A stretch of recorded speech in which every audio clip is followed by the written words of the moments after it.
Lilith's wrath and more Hera's rebellion, the sun raised not by nature, but by spite. His battle with Zeus also shifts, depending on the source. Hesiod describes a direct confrontation. Zeus unleashes his lightning bolts, and Typhon is crushed, his body buried beneath the earth. There is no moment of doubt, no stumble, only Zeus's triumph. Yet in Apollodorus's Bibliotheca, the tale is darker. Here, Typhon actually defeats Zeus, tearing the sinews from his body and imprisoning him in a cave guarded by Delphin. Only with the aid of Hermes and Pan is Zeus restored, and only then does he finally overwhelm Typhon in battle. These variations reveal something rare. In some traditions, the king of the gods could be beaten, if only for a time. Other writers blurred the line between Typhon and the giants, the enemies of the Olympians in the Gigantomachy. To them, he was not a separate foe, but one of many born to challenge Zeus. Later poets, like Nonnus, stretched the battle into an epic of cosmic scale, describing whole landscapes torn apart in the struggle, as though the very world itself was caught in their war. As centuries passed, Typhon moved beyond mythology into symbolism. To philosophers and allegorists, he became more than just a monster. He was a metaphor. To some, he represented the destructive side of nature, the storms, quakes, and volcanic eruptions that tore apart human lives without warning. To others, he was the embodiment of unrestrained rage, a reminder of what happens when chaos is allowed to consume order. In certain interpretations, Typhon was even cast as a foreign god, a barbarian deity from beyond Greece, a convenient symbol of all that lay outside the familiar world.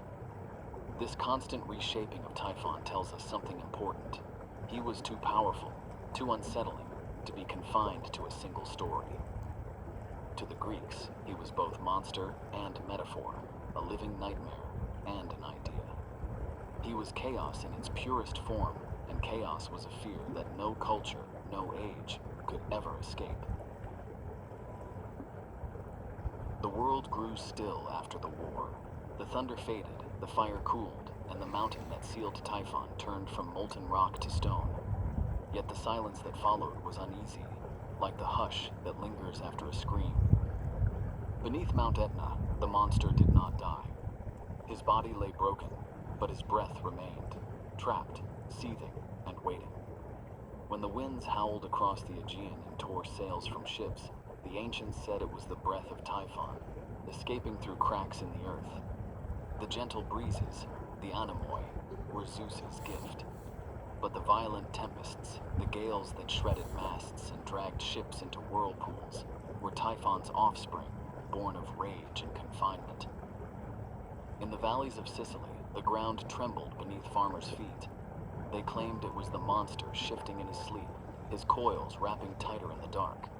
Offerings of wine and bread were left at the mountain's base, not in worship, but in fear, a plea for him to stay asleep just one more day.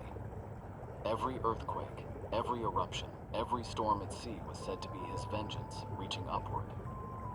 But Typhon's legacy was not buried entirely. Through his union with Echidna, he fathered the monsters that haunted every corner of Greek myth. Each bore a spark of their father's defiance, a fragment of the storm he left behind.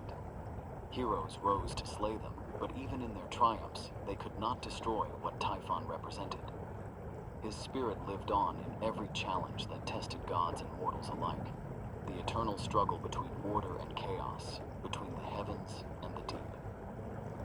The Egyptians called him Set, god of deserts and storms. Others saw him as the storm itself, not a creature, but an idea, a force that rises whenever arrogance reaches too high, whenever creation forgets its foundation. Typhon's legacy, then, is not just that of a monster who was defeated. It is that of a terror never fully silenced, a warning carved into myth that chaos cannot be erased, only